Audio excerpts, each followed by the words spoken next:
Shalom, bab ke-28 dari buku Kerinduan Segala Zaman dengan judul Lewi Matius. Mengisahkan pemanggilan Matius, seorang pemungut cukai, untuk menjadi murid Yesus. Bab ini mengupas bagaimana kasih karunia Kristus menjangkau golongan masyarakat yang paling dibenci dan dikucilkan, serta menyingkapkan kontras tajam antara kesombongan kaum Farisi dan kerendahan hati orang-orang yang beriman.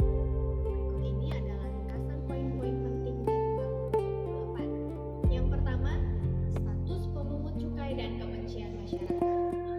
Di bawah penjajahan Romawi, pemungut cukai adalah golongan yang paling dibenci oleh bangsa Yahudi.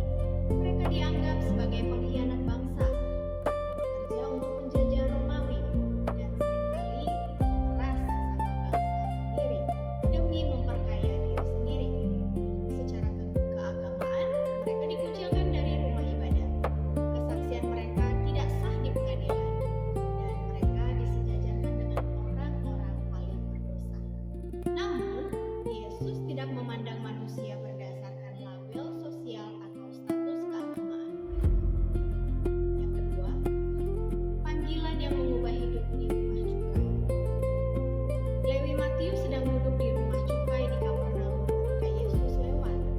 Matius sebenarnya sudah lama mengamati pelayanan Yesus, mendengarkan pengajarannya, dan hatinya telah digerakkan oleh Roh Kudus.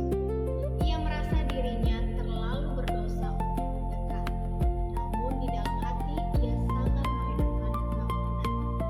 Ketika Yesus menatapnya dan memberikan perintah yang sederhana, "Ikutlah aku."